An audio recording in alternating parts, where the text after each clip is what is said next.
welcome to the GO.Live Gaming Podcast on the 25th of January 2018. We are here again. We are the podcast that is first and foremost going to cover everything EA, Bioware, and Anthem.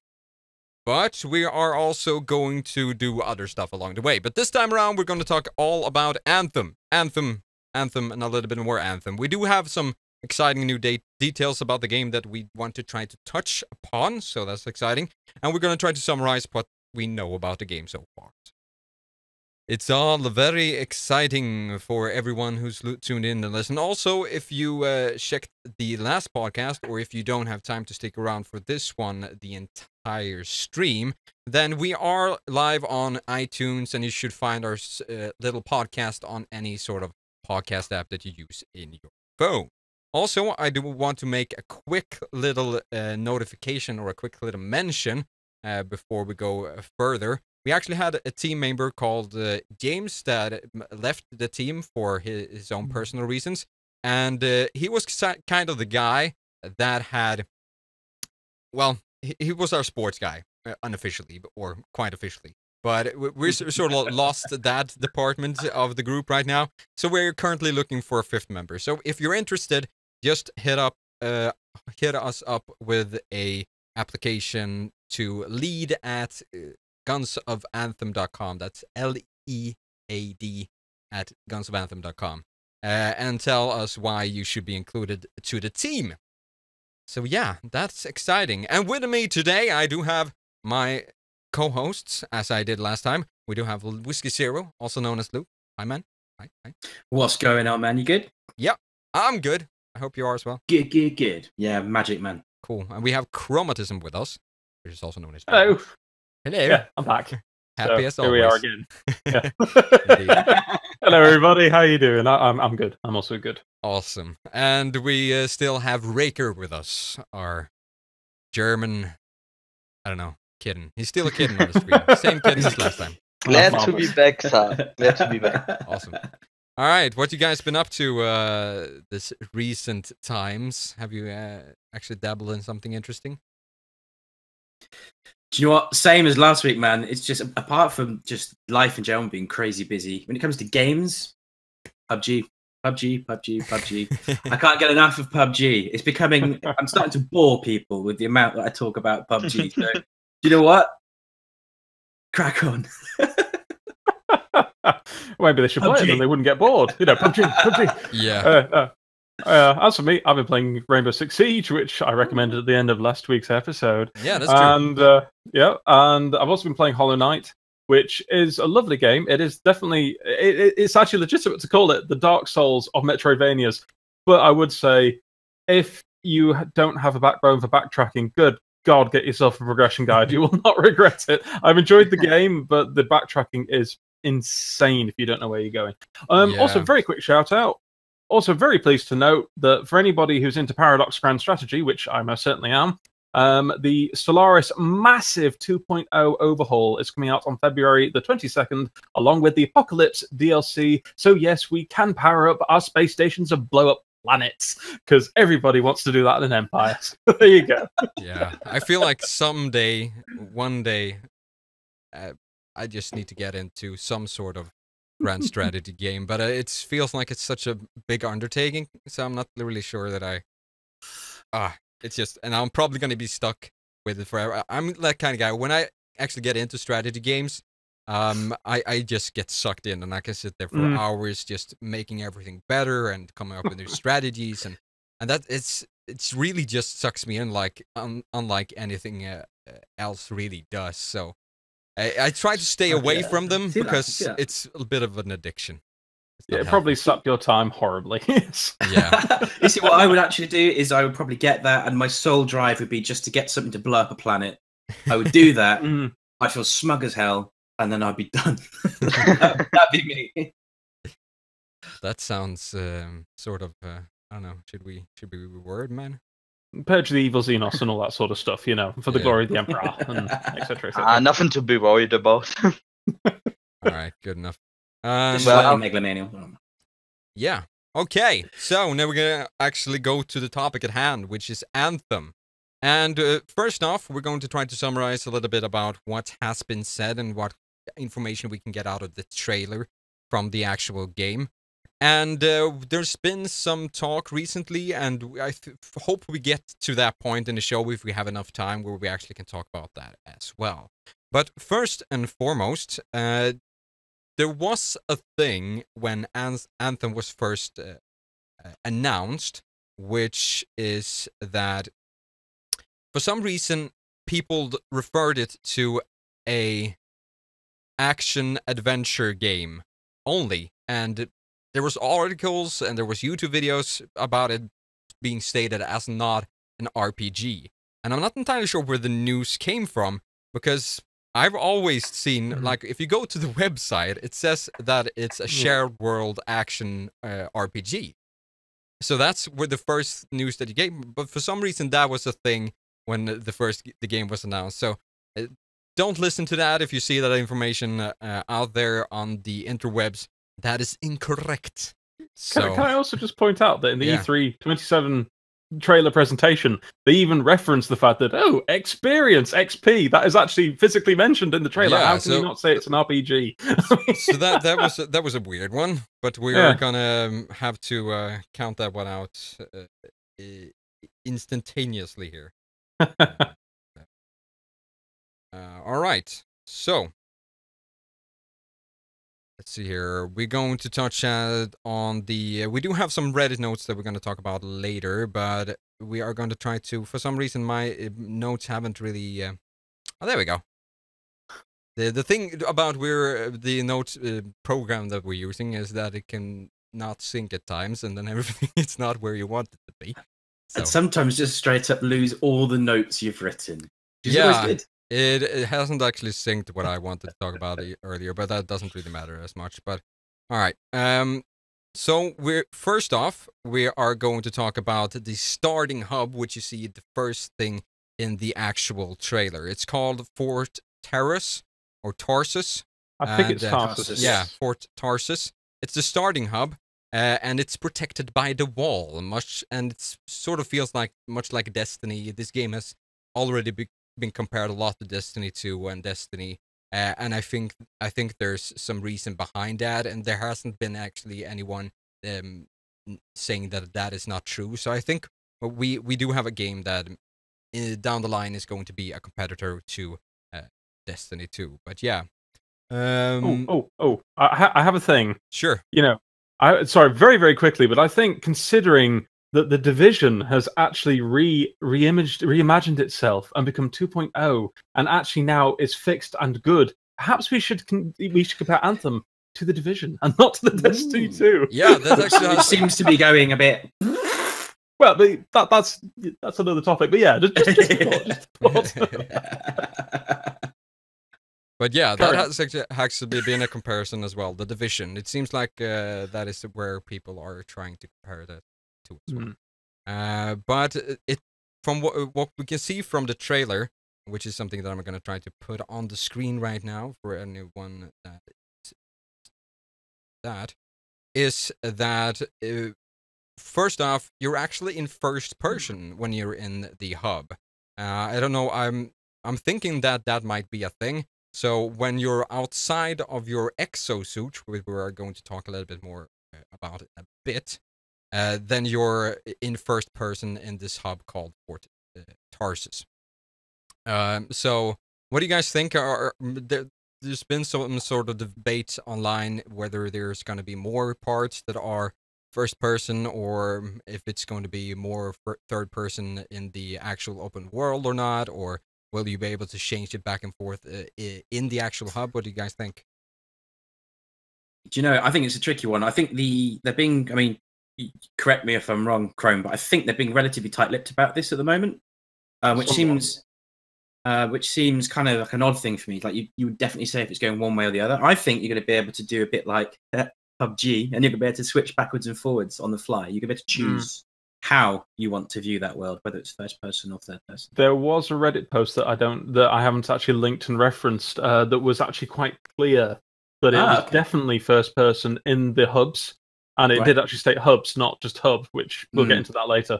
But it was also definitely third person in the open world. Now, whether or not they will have a third person, first person in the open world, I couldn't say. But it's quite an interesting thought, and it's actually an interesting way to do it, to have that first person sort of representation as you're walking around the human portion of the world, I suppose, and and then you're the pilot of your suit later. I like that. I really like that very much. Yeah. And the way that the starting hub is designed looks like it's going to be quite cinematic when you walk around. There's going to be it's going to be really alive in a way that the tower in Destiny 2, for example, really isn't. It's really static, and I kind of like that. Going back to something that feels a little bit more alive and hopefully a little bit more fleshed out as well. Personally, the tower, and especially Destiny 2, isn't something that I'm too fond of myself. I feel like the design of that is meh. I hope they can get the transition down so that it doesn't take you out of the experience when you switch between the third person and the first person. Yeah. From what it looks like, at least if we're going off the trailer, they're going from first to third when they're going out in the open world, but they're going like an elevator. So I guess the elevator animation sort of is going to be when they're starting to load in more assets from the actual world you're going to move around in. That's my guess. But then again, Bioware in the past have been mainly a third-person game studio, so I'm betting my money right now on it being third person only while you're out in the shared world, actually. I think you're probably right. Yeah. Yeah, they have a lot of experience with it through Mass Effect. Yeah. I think that first person element sort of, although as you say they don't do first person games, I think the idea of the first person element, particularly in the hub areas in Fort Tarsus, that does definitely speak to their pedigree as, first and foremost, a company that produces fantastic role-playing games. Yeah. And I think that's something to really take away from that, is they obviously want you to be really involved personally in that experience of talking to NPCs and whatever else you're doing in the hub, which is good. I like it. Yeah. Speaks quite well.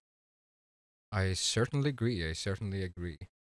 And as you can see on the screen right now, once you go out into the actual shared world, you go into these exosuits, which are called javelins.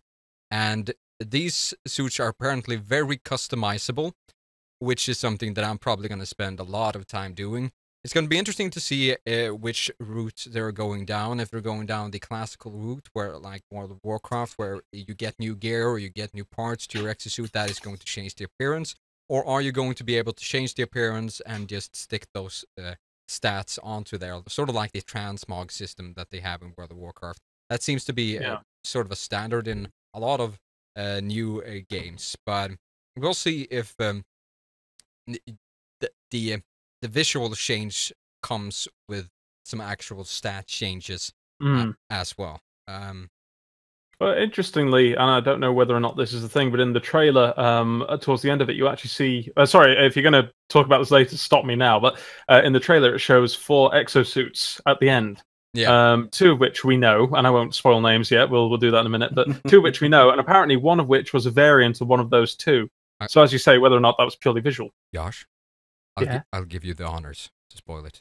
Oh, you're so kind. Okay, well, in the trailer, we actually see we have the Ranger, which is the Ranger Javelin, which is sort of an all-around bog standard DPS class. We also see, and you're making me spoil it, I haven't even got the information on my screen, we've got the Colossus, which is a heavy sort of armored tank class, but there are also rumors that in the trailer, towards the end of the trailer, we also see some sort of caster class, which I think the community may have nicknamed the Technomancer, don't know if that's the official name or not, and also a variant of the Ranger. And he speaks as if you'll be able to customize these suits to suit your playstyle, even on an individual suit level. So maybe it won't just be cosmetic. It might be, changes to weapons, changes to your armor. I'd love to see that. Love to see that in the game. Yeah, and from what I've heard so far, you can actually have multiple suits in your hub area. So that if you're playing with a squad of friends, then you can adapt to what is actually needed, or who wants to play who this time, or who has the best exosuits for the Ranger class, or the Colossus class, or the so-called Technomancer class. It's weird that they showed the 3 ones, I think, or there's actually 4 exosuits on the screen right now, and it's weird that they only gave us the name of 2. But then again, that's also probably part of us sitting here speculating on what the other classes could be. But the last one might just be another ranger. We don't know. It sort of looks very similar to that, or maybe it's sort of a tech class that is a more healer or support focused. Who knows? Because the 3 main ones look kind of offensive. Not in the way that they look offensive, but they look terrible. They look offensive focused. Very much. The ranger and the colossus, or the colossus probably a tank, as you could make a pretty qualified guess on how it looks. But the ranger is probably going to be damage focused. The colossus is probably going to be a little bit more tank focused. How that plays into the actual gameplay, we don't know yet. Is there going to be any sort of tanking mechanic, or are you just a guy that takes more punishment, or is able to take more punishment? I don't know. And the flying one, they call the Technomancer, looks like it's going to use a little bit more of maybe electricity or something. They're sort of flying there with some electricity going around, and there's actually some concept art, which I unfortunately can't get up on the screen right now, of this so-called Technomancer, where they have different arms, and the different arms have more like a flame style arm, one have more like a electricity style arm, and one so elemental, but yeah, tech it elemental. seems like tech elemental stuff from what I can take out of that. Yeah. But it still seems like a class that is more damaged focused as well. So it's going to be interesting to see how the if we're going to have the Holy Trinity here with the healer, tank, and DPS, or if they're moving it away and having something else go. I don't know. We'll have to see. Do you guys have anything more to say about the exosuit so far? Well, I was going to say, we know that they have said there's going to be that 4th one too, and I've been giving some thought to that, and I was wondering about how we know how you could be able to collect more than one javelin. Yeah. So you're not going to have to pick one and be stuck with it for the game. I'm wondering if at some point you might actually get to a certain level where you could start combining elements to create your own, and that could be that 4th kind of potentially unnamed. And they would keep that back, but it's pure speculation. Yeah. I'd also be quite interested in the idea of just off the top of my head, sort of as you say, an elemental healer class that maybe uses electricity to recharge the javelin suits. Yeah, but he has to balance sort of, do I use this energy to damage, or do I use this energy to support my teammates? That would be an interesting mechanic to perhaps have to balance a bit. But again, that's purely speculative. No, certainly, it sounds quite interesting, and also it could go very very different ways depending on where the game is actually going to be. Is it going to be only PvE or PvE and PvP?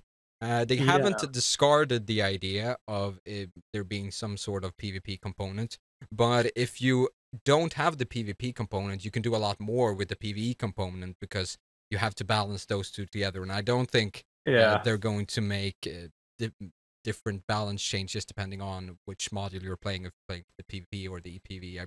Probably going to be like similar to Destiny 2, where it's the same over all modes. So that limits them with the possibilities. But if it's only PvE, there could be something like, I'm just from the top of my head, it could be really cool if you have this 3rd or 4th javelin, which you can do whatever you want with. You can take like an arm from the ranger or a leg from the colossus, just make something totally random. That could be cool. Yeah. Can we jump into the skill bit, or do you want to save it for later? The what? The skill bit where they said that can customize your own character in a lot of classes instead of just being stuck in one kind of tree where you can move about, similar to Mass Effect Andromeda, probably. All right. I haven't heard this. At least I don't think I've heard this, but carry on. Sounds interesting. Yeah, if So you can elaborate on that. in one of our sources, they mentioned that there will probably be the part of the exosuit we just talked about, with that they may be class focused, so that the bulkier mech is also more tanky. But they said from the skill path that you can freely choose which part you want to go, or if you want to go in every direction. But I think it's gonna be a similar system they made in Mass Effect Andromeda, where you have those subclasses, but you're not fixed to them, and you can just choose to invest in whatever you want, and that would make it way more interesting to have different characters. Because you could flip around in your class loadouts in Andromeda, couldn't you? You actually could customize, respec yourself. Yeah. All right. Interesting. that could be something. The other thing I'd just like to mention is they've also confirmed that when it comes to the suits, that each Javelin has 2 special abilities and an ultimate move, of which we see a couple in the trailer, I think. Yeah. We see a mortar and a rocket barrage. And one other thing as well is, obviously we've seen they've made the big thing about the freedom of movement within the with the Javelins, and about being able to fly and go underwater and everything. But they have confirmed that there is a relatively low ceiling height in terms of how high you can go, purely because they don't want you to be able to fly up and over the scenery into another part of the map because of the way the servers work, which is something that we'll come on to later on. Yeah. And also something that I want to address when it comes to the gear. I'm going to jump back into Windows video to see if we can get to it. There we go. I'm going to pause that on the screen. There's actually been one weapon revealed so far. It's called Yara's Wrath. It's a legendary vault rifle, and it's level 35. So there's a couple of things that we can take from that. We do know that the weapon itself has a rarity clause. So there's probably going to be like the classic ones, like epic, rare, and maybe uncommon and common, and we'll obviously have this legendary weapon as well. And we're going to see how that plays out in the end. But we can take from this that is going to be the case. We also know that they have a level rating. So depending on how we can take a lot from that. Do the weapons themselves have a weapon rate or level rating? Or is that actually a level rating on your character, which you need to be like a threshold at which you need to have passed in order to use the weapon? That we do not know, but we can always speculate. What do you guys think? I'm inclined to think it's going to be linked to the level of the weapon. Like maybe you can pick it up relatively early on, and that the more you use it, you get more skilled with it nominally, then it becomes more powerful. You can add things to it, that kind of thing. Yeah, that would work quite well. That'd be the way I would go. That'd be sort of the Warframe idea, that you level up the weapon, then you can add more mods to it. Yeah, that's interesting, because I'm going to counterpoint to that, and you might be onto something there, I think, actually, but. I'm just thinking about a lot of Bioware's games, and there are usually sort of level locks, so that you need to be a certain level to use a particular piece of gear. So, as you say, it could go either way with their design philosophy, really. Yeah, and also in Destiny 2, if they're just trying to use the same system but with a different name, in Destiny 2 you have these power levels on the weapons also.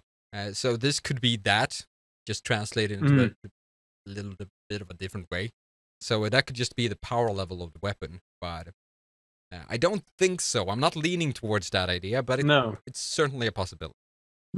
Yeah, I think they probably want to differentiate themselves, and I don't think they'd want to do that for exactly that reason. Yeah, probably. But a possibility to level up your experience with a weapon would still a great addition, I think. You could do something like similar to the Borderlands franchise, the first one specifically, where you can just level up your expertise with one weapon.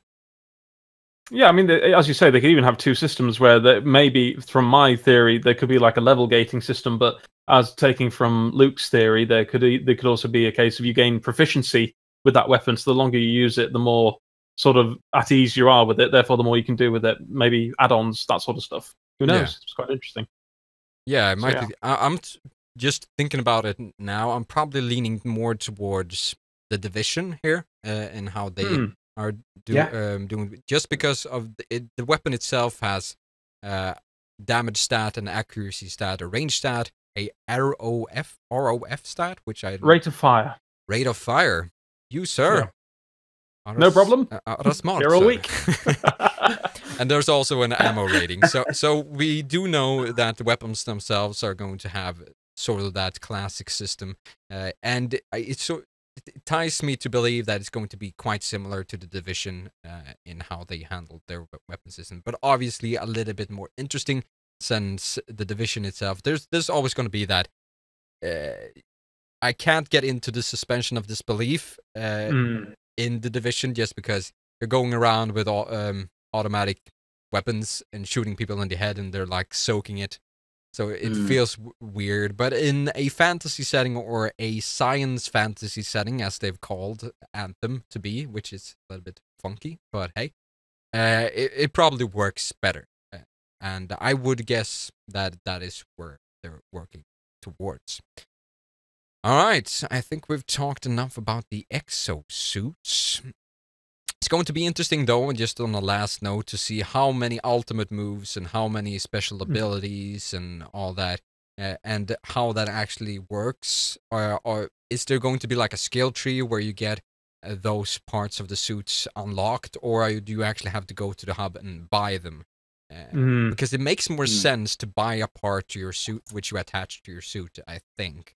But they've also hinted that you will. I can't remember quite where I saw this. It was probably on a post somewhere that there will be gathering of materials from enemies and around the world. So that leads me to believe there might be a crafting system where you craft a component for your suit. Which coming, and I'm just going to say the word because I get to from a Monster Hunter standpoint. I'm right there with you. I want that. Yes, please. I can easily see it happen. I can see it being a case where there'll be side quests you can choose to go on that and unlock, or give you a chance to unlock certain things. There's going to be crafting. There's going to be a luck element. There's going to be purchasing. It's going to be a lot of depth to this. And the thing I like the most about it is actually the fantasy element. In fact, Bioware have said themselves that their whole approach to this game has been like sci-fi fantasy light. So you look at, say, something like Mass Effect, which you have to really invest yourself in that science, right? Whereas this is much more casual. You can just jump into it and enjoy it. And I, for one, just like you, actually, I'm really, really excited just to see what happens and what comes out of it. Yeah, apparently they're not really basing everything as much from real-world science as they try to do in Mass Effect. So it will feel more fantasy in that way. Also, for example, I was just about to say, final thing is that because it seems like the class, your class is chosen based on the suit that you occupy, it gives them a heck of a lot of leeway to add new suits as expansion content, in the future as well. Definitely. And especially if we see, say, I know, complete speculation for later, but if we say sort of different terrains, well, maybe different suits are more viable in terrain types. Who knows? That could be an interesting thing to advance into. Which is something I've actually always wanted to see out of Halo. They have a real big thing for, it's a console game, forgive me, but they've always had this thing where they have lots of different unlockable armor sets, which look really cool and have very cool descriptions saying they do this and they do that and they do the other. But the reality is when you actually put it on, it's just cosmetic. You're still Master Chief. Yeah, right. So it'd be nice to play a game where you get something that does something tangible and real in-game. That'd be brilliant. Yeah. But I hope the grind for resources from the crafting system isn't that too tedious. In Monster Hunter, it's kind of fun because you don't have to kill the same monster too much over and over again. But if they keep it at a reasonable level, it's going to be a hell of a lot of fun. So say we all. All right. Just on a small note, we seem to have some technical difficulties when it comes to Facebook, but I'm on top on that soon. All right, so I think we've talked enough about the exosuit, and we're going to move forward. From a gameplay perspective, it seems like this world that we're partaking in might as well not be on Earth, or it does not, apparently. Do you guys know more about where we are potentially headed, or is this just a fantasy world in itself. Yeah, I don't know specifically if it's a real place they've picked away from Earth. I know it isn't Earth. That's much has been confirmed. Just know it's set on a far-flung territory. In fact, it hasn't really been confirmed if who we're going to be dealing with are humans per se, and not just some other species, from what I can see. Yeah. No, It's there's an unnamed definitely going to planet. be one alien species called the Scar that's already been confirmed. That's true. Yeah, it's very true. Yeah. Yeah. Yeah. It feels like alien species is something. This might be something where the humanity has migrated to another planet, and I don't know, where they've encountered troubles where they tried to make a settlement on this planet, but the environment itself was too hostile, or they were pushed back. We'll just have to see where that lands, but it seems like we're not back on Earth, so take what you want from that. And what we can see pretty clearly on the trailer itself is that you can play from 1 to 4 players, and they've stated that the game itself is very much friendly to do alone if you want to. If you don't have any friends to play this game with, you're not going to be excluded from the experience, which I quite like. You can go pretty much solo already, and it's going to be a shared world, which means that you can see apparently other players. That's just a small thing that I've heard. We're going to see how true this is, but so you should be able to see other players in your world that are roaming around. I think it's going to be like a little bit instance based, so that you see one player here and there. I think, Luke, you mentioned that you confirmed it was going to be probably a shard-based experience rather than... That's absolutely correct. Where they're going to do it differently to, say, some of the other games that are out there in this space is that rather than having one large kind of set of servers that have multiple instances that players are running around, you're going to have effectively your own... It's going to be a shard-based system where other players can come in and out of that shard. And as you advance through the map, the next shard will load in with that piece of the map. The one you've come out will move away. And that's actually why they're doing what they're doing with the limitation on how high you can fly, because obviously that doesn't work if you can see down on top of the entire environment. They need to procedurally load and shift you onto another server. So yeah, of course. All right. Interesting. Yeah, we're going to see how that actually affects your gameplay, or if it doesn't affect your gameplay at all. But I think it's interesting that that is actually a thing. And of course, I think this game is going to be a blast if you play it with friends. So, personal recommendation without actually any knowledge or actually any substance to this recommendation: play it with friends. All right, so we've already mentioned this a little bit, but there's going to be some reason why you have to pick up components and materials in the world, presumably to craft items or new parts, or there's going to be reasons for you to go back to the hub every once in a while. And there's also ammo, so you might run out of ammo while you're out in the world, but I don't think it's going to be that much of an issue, and there's also probably going to be ways for you to be able to get more ammo while you're out and about, flying around. Maybe some way where you can call in some sort of station that gives you more ammo or something. Just speculating here.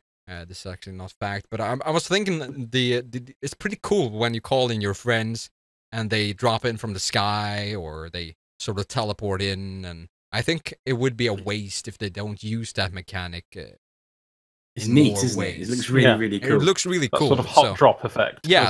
So if there's, I like to call it. Indeed. So if there's a way for like a cage to drop in from the sky that can give you extra supplies, like maybe that's an ability. That's one of the javelins or the classes or whatever it has. That's in some sort of support fashion. That could be really cool, I think. Again, we're going to touch on this later, but just imagine sort of tying that into a dynamic event. So you sort of need to secure the area while the crate's dropping in or something similar. That could happen every so often. That'd be quite interesting too. Yeah, maybe something like that. That would be cool.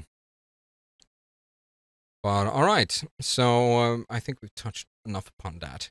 There's going to be dynamic events in the world, sort of like how Destiny 2 does them, but they're going to be called Shaper Storms, which are, if you looked at the screen right now, dear watcher, I'm gonna actually pause on that, see if we can get a good picture going. No, there we go. It wasn't good. Bear with me. There we go. All right, that wasn't good either, but it had to work. So these are the Shaper Storms, which apparently are dynamic events, which some have speculated that they might be instanced. So you fly into the storm and I don't know if you get teleported or you sort of open up in a new area where something happens and you have to clear that. It certainly looks really epic at the end of the Anthem trailer. So whatever it is, I'm hyped for it. What do you guys say?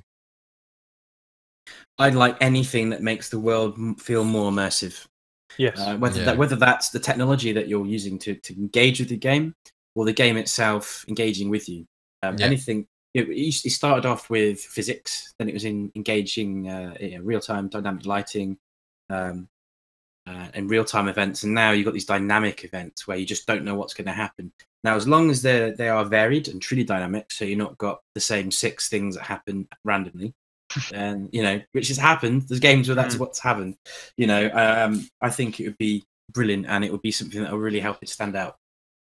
Actually, just coming on from that point, at the beginning of the trailer, when they sort of take to the suits and they start flying, you also see that at the beginning there's some sort of scene where there's a predator monster attacking what seems to be some sort of local wildlife, some sort of herbivore or prey creature.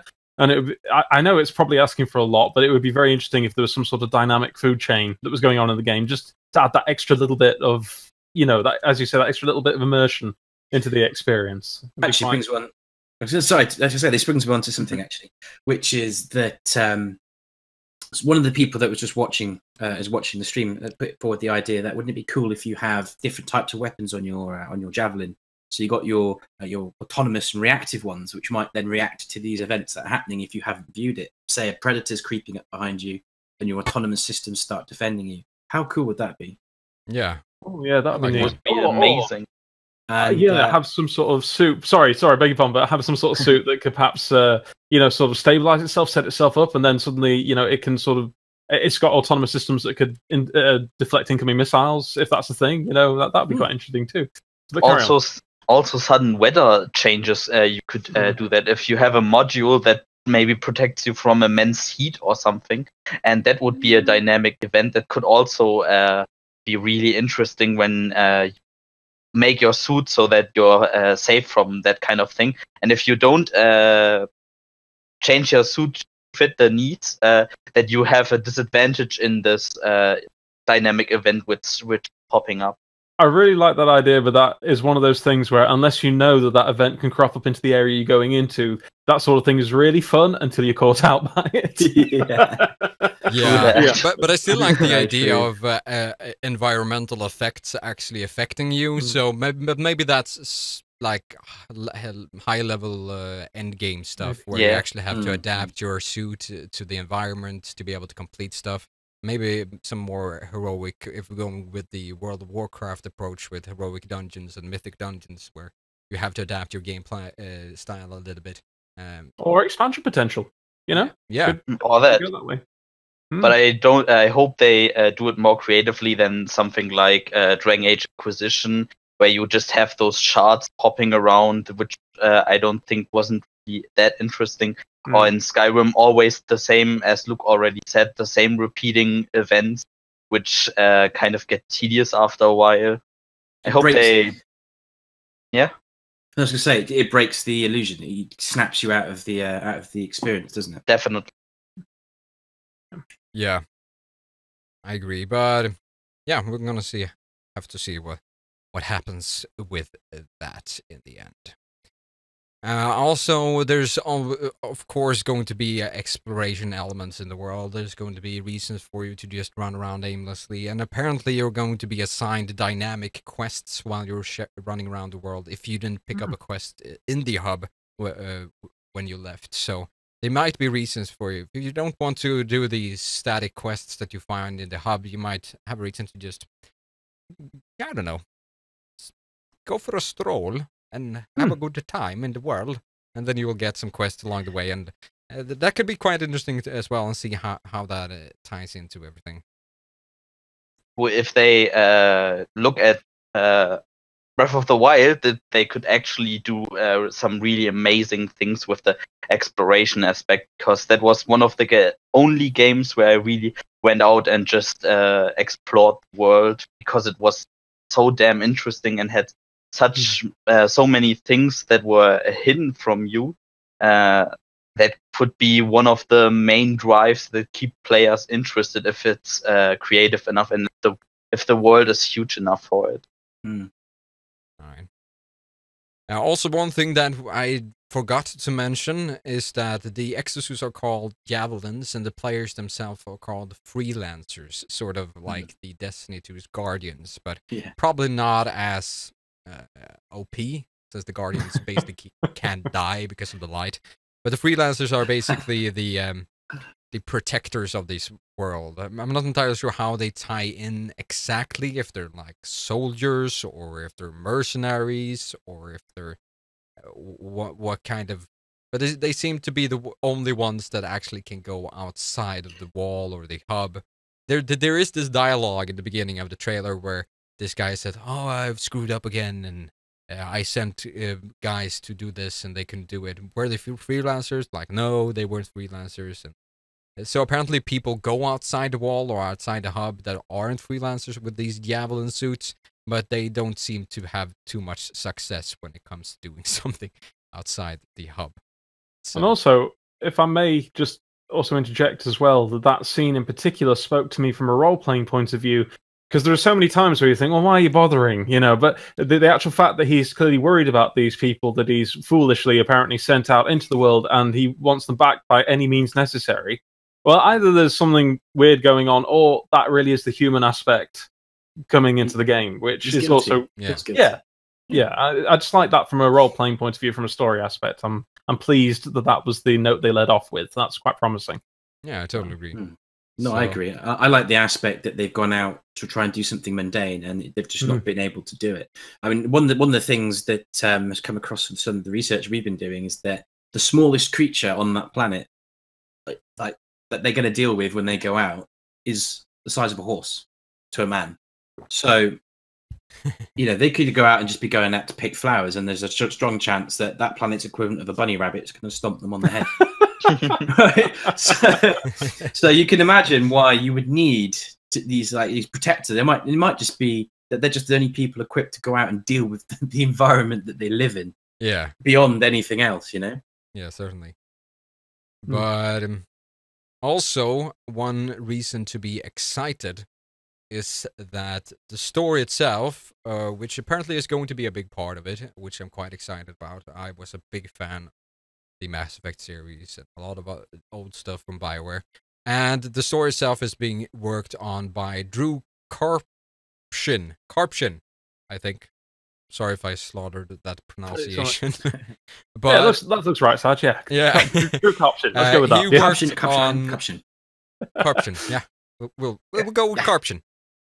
He worked on Star Wars Knights of the Old Republic and was the senior writer on Mass Effect 1 and 2, which were legendary game titles. They're so good when it comes to the story. So I'm quite excited to see what they're going to do with the story itself, but it's apparently going to be quite a big part of the game. Now, like a lot of people have been quite disappointed with Destiny 2 when it came to the story, because it was quite lackluster. It wasn't too interesting, and the end game gameplay wasn't too interesting either. I can't even from the top of my head say what I did during Destiny 2's campaign. It didn't really stick with me. Oh yeah, there was this bad guy, and he was bad for a moment, and then you had to kill his minions and then kill him, and basically you were back where you started. It wasn't too Says it all, right? Yeah. So it wasn't too interesting, but we're going to have to see where we're going to land in the proportion of the story. Or we're going to get a really epic one, where from Mass Effect where we have these Reapers that are basically controlling the universe, or at least the galaxy, some of epic proportions. I hope that. I like those kind of stories, but I don't know. Where do you guys want the story to go? Do you have any preferences there? I think one of the huge things they have to nail this time is the enemy, if they want to have a main antagonist or force as an antagonist, because one of the huge problems with Andromeda were also the lackluster interest in the opposing force to your Nexus, and I think they're definitely gonna learn from that mistake and gonna have an approach like the Reaper, maybe even if they really started to colonize this planet, that there were myths about some alien race or about some huge aliens or creatures or indigenous creatures that were rumored to live there, and that they were gonna be fleshed out over the story and be much more interesting. I really liked the aspect of Mass Effect with what were they called? They had these this alien race where you can find artifacts and stuff from all over the world, from at repeated moments. I'm not recalling the name of the actual alien race, but in Mass Effect 3 there was actually one of those, like in cryostasis, whatever. Ah, you mean the Leviathan? No, not the Leviathan. No? No, in Mass Effect 1, it's like in the first part of the game. The Protheans. The Protheans, yeah, the Protheans. I love the idea of a mythic those race. little things. Yeah, I love the idea of having some sort of backstory that is progressing through the entire game with some sort of mythic race, which you basically know nothing about, and you don't get to know anything about until we're like 5 years down the line of this game. I love stuff like that. The mystery and the mythic opportunities in a story are always stuff that keep me guessing and keep me intertwined with the universe and everything like that. So I hope there's stuff like that. There's certainly some opportunities. Yeah. As far as story goes, I'm not going quite as deeply as that, but I do love my story. I'm just going to put that out there. But I'll be very happy with just a straightforward story of survival that evolves into, something bigger that comes along. And it's an obvious twist, but it would be a really fun one in that context, I think. Yeah. And purely from wishful thinking, I would like this is from wishful thinking, somewhat boosted on one of my sort of best gaming memories. The one that really has stuck with me all this time is when I played the original Halo, and then the Flood got involved. Fine, that was alright. I wasn't really taken with them. Flood, zombies, whatever. That wasn't my thing. I know a lot of people love the Flood, but then space zombies. But then I got to a point in the story where suddenly I am the Master Chief. I'm not the biggest threat anymore. The Covenant are fighting the Flood, and suddenly we're having a three-way battle. That is amazing. I absolutely adored that aspect. Yeah. So what I'd like to see is you've got this indigenous race on this planet. Maybe that's the Scar. I don't know. And then something else crops up somewhere down the line. As you said before, that would be fun. But if they've got these shard-based servers and you've got to that sort of particular area of the story, then they could introduce dynamic events, which becomes a three-way battle between yourselves, the Scar, and whoever else it might happen to be in the galaxy. I'd love to see that. Yeah, that would be really, really cool as part of the story. Yeah, I was thinking something similar actually. I was wondering, my idea of the story would be that maybe you're only as a people there, you're a few generations into trying to colonize this planet. The beginning of the planet is about trying to improve and increase your colony. Maybe there's some faction-based stuff going on within the colony, and some sort of friction between you and the natives. And then at some point, similar to yourself, maybe not a third force in the sense of a faction, but actually some sort of environmental thing that causes you to have to work together. Maybe something coming in from off the planet, or something happening on the planet itself that makes you work together. I think that would be quite an interesting twist, rather than the normal formula of third party comes and fights you. You know what I mean? That would be interesting and different. Yeah, I'd like that. Well, what we can take from this is there are apparently a lot of ways this story can go, and there's a lot of places where we are satisfied with it going. So it's going to be interesting to see which approach they're going to take in the end. But I think the story is in good hands.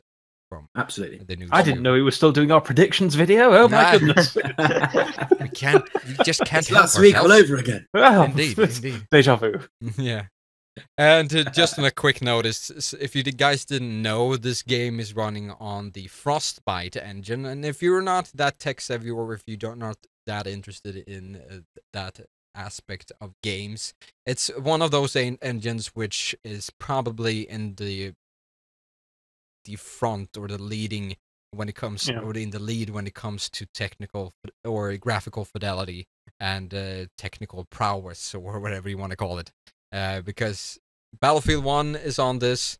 Mass Effect Andromeda was actually on this as well, which was quite a looker, despite all its issues. And they iterate on that engine, and they update it, and they make it better, and they add stuff to it all the time. So it's going to be a wonderfully beautiful game. Whatever happens with how the game is otherwise, it's going to be really interesting to see that world and to take part of that world, because I believe it's going to be, if not it's going to be one of the more beautiful games we've ever seen, just because I feel like that's the case when it comes to the Frostbite engine. Every time we get a new game in it, it's always more beautiful. It always feels like they can't take it a step further. This is as beautiful as it gets, but they're always finding ways to outdo themselves. And it's a beautifully optimized engine as well. It is. It really is. So that's exciting news. I think you're right. The spectacle is going to be pretty amazing, I think, and looking forward to that. And the dynamic weather will definitely contribute to the awe factor of this world. Just so long as there's not too much dynamic death. Just random. That's half the fun. Just standing around gazing, randomly getting You need killed. a reason to blame your car partners for letting you die. Yeah, that's what I say. Yeah. And a bit of a weird one, or I don't know if it's weird. We're in times where VR is almost always on the topic, even if not that many people actually have VR headsets. But it has been rumored that there would be a VR mode for Anthem, because there was this picture that aired online, which once you zoomed into the picture, it was from I think a Bioware party where they were internally having sort of a feast or whatever, and you could see in the background Anthem VR. But that itself is apparently, from what we know right now, only an internal thing, a thing they've been trying out, and just a small little experience in the Anthem world. It's not something that we're going to get, but who knows? If there's big enough in the demand for it, it might be something that comes along on events or shows, and people can try it. But I'm not entirely sure it's going to be an actual VR mode in the game. I don't know. But let's face it, VR is the up and coming technology. So if it is going to pick up, it makes a lot of sense that they would want to leave themselves open to include a VR experience later on. Yeah, especially if this is going to be a 10-year experience. Right? Yeah, we hope. Very much hope. Yes. And that might not a 3-year, 10-year experience. Yeah, we might also touch on that. EA's Patrick Sutherland, or I don't know if he's Swedish, then it's Patrik Söderlund. But yeah, he stated that it's a game that we see once we launch it this year, hopefully. It's going to be about a 10-year journey, which I'm quite excited to see where they take it. If they do it right, it could be an amazing 10-year journey, and if it's really successful, it could be even longer. Or if they do fail and not learn from their mistakes and go down the route of Mass Effect Andromeda, it's going to be like all the DLCs and everything is going to be cancelled like 2 months after it's released. We don't know, but still that statement excites me, because it's whatever the game is going to be, you're going to get value for your money in the end, hopefully. I think a good place to implement the VR technology would Tarsus. I don't think there's a better use than this. Could be quite epic. Yeah. Going into that hub and with VR. if you going into the hub in VR or having something in Tarsus itself where you could do a little VR experiment or experience, that could be cool. I don't think the game itself will support VR so that you can play everything in VR, but there might be a small component to it. That could be cool. I'm just thinking later on down the line, I mean, these things are quasi sort of Iron Man suits. Wouldn't it be amazing to go out in the world and have like an Iron Man heads-up display in your VR? That would be awesome. Yeah. Oh man, you just said it right there. I did. But touching on the release date, didn't the source of Kotaku said it wasn't gonna be fall this year anymore, but early next year? It's been speculated. Rumors abound. I think It's we just can. a speculation. From what's been said so far, from what I know, is that the game itself currently, I guess we can, because unfortunately we're running out of time, so we don't have time to talk about everything we want to talk about today. But we're gonna follow up on this subject in more episodes, of course, and obviously.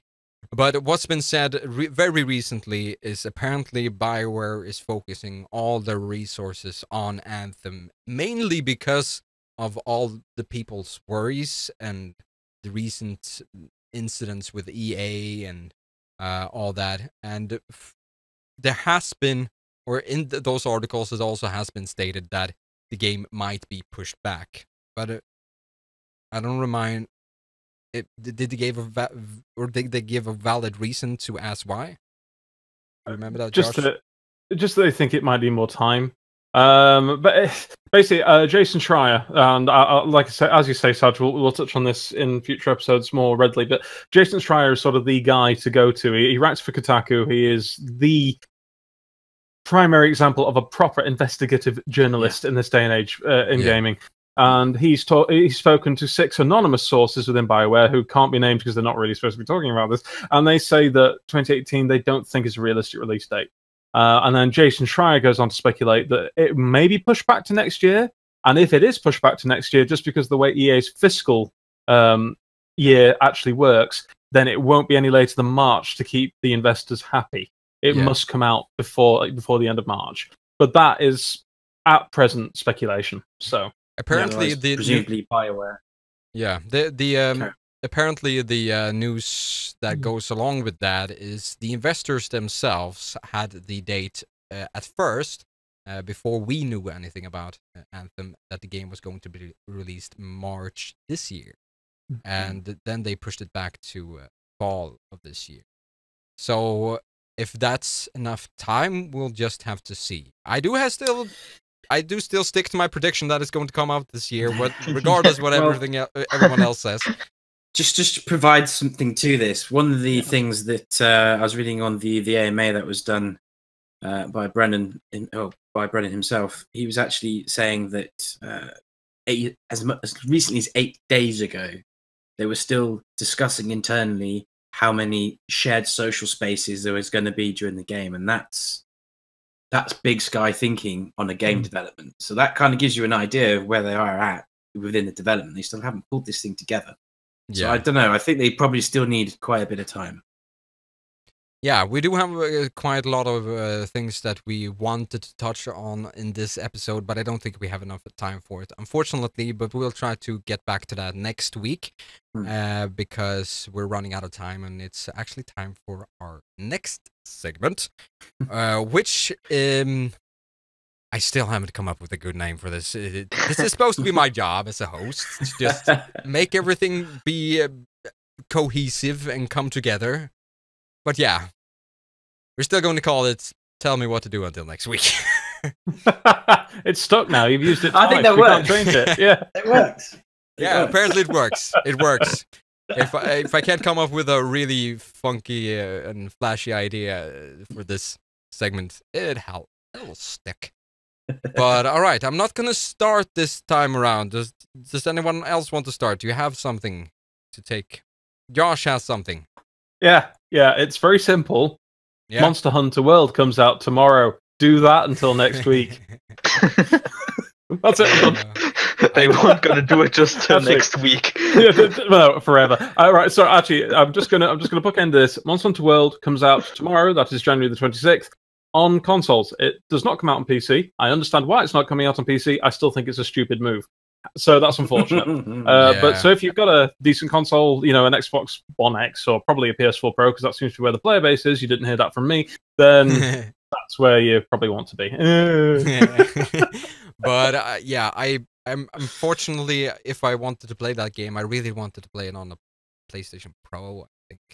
I have a PlayStation Pro, and that's what I'm Oh, going to be you playing do. it on.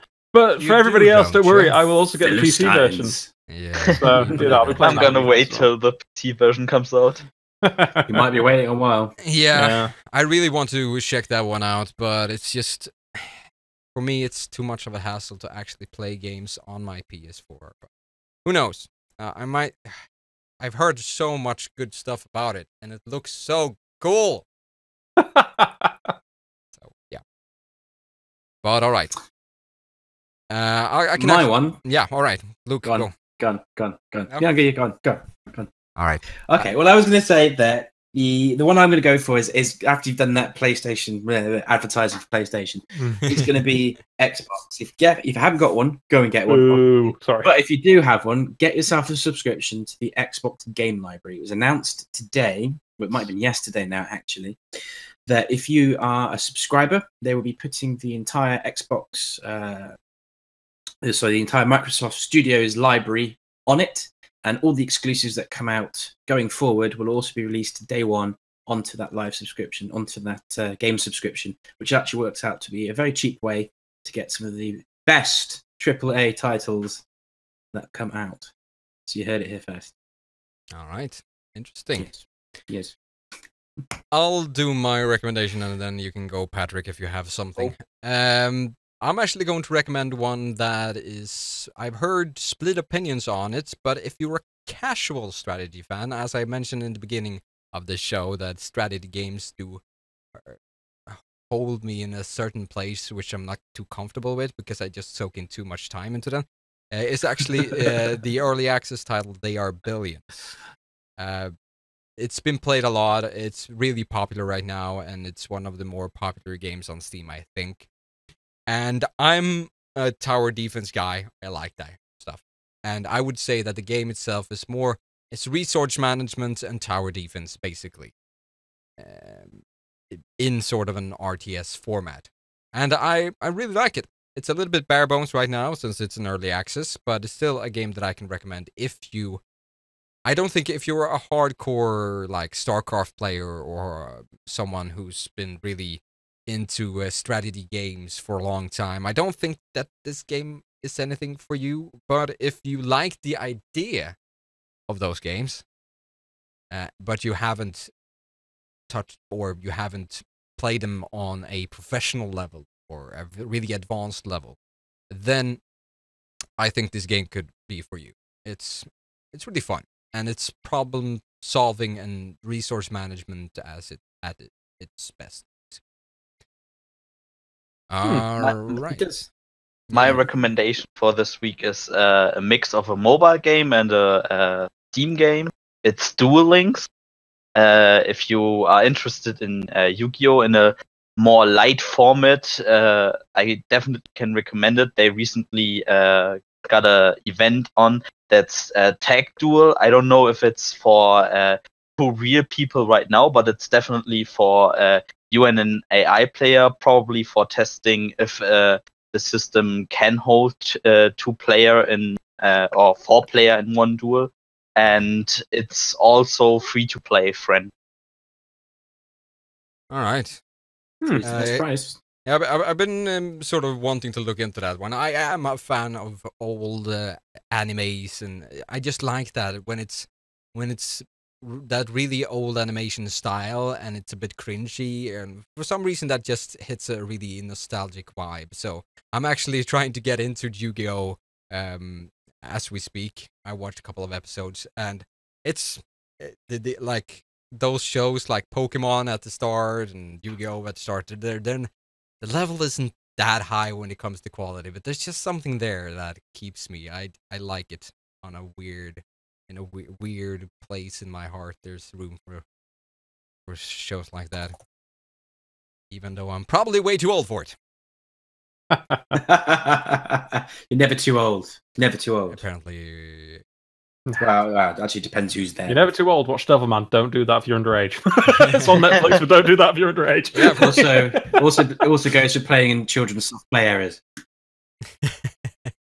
All right. So that's actually where we're going to leave the show, unfortunately. But we're going to talk more about everything next week. We're going to touch more on Anthem, and we're going to see where we move next. So, I want to point out something that I missed in the first episode of the show, and it's that send us emails. And send us emails at feedback@gunsofanthem.com. We want your questions. We want your feedback to become better. We want your questions to have something to talk about when we can't come up with our own topics. We need you. Because when we want to feel lazy, we want to be lazy. And then it's always awesome to have you guys as a supporting pillar. All right. So that's where I want to leave that. And we're actually going to just leave you guys overall. And here we go. So, you have been watching the GO.Live Gaming Podcast on the 25th of January 2018, and I am very happy that you tuned in. And I hope you tune in until next week as well. We're probably going to talk more about Anthem. There's going to be more really interesting topics. So, if you don't, you're going to miss a lot. Until next time, bye.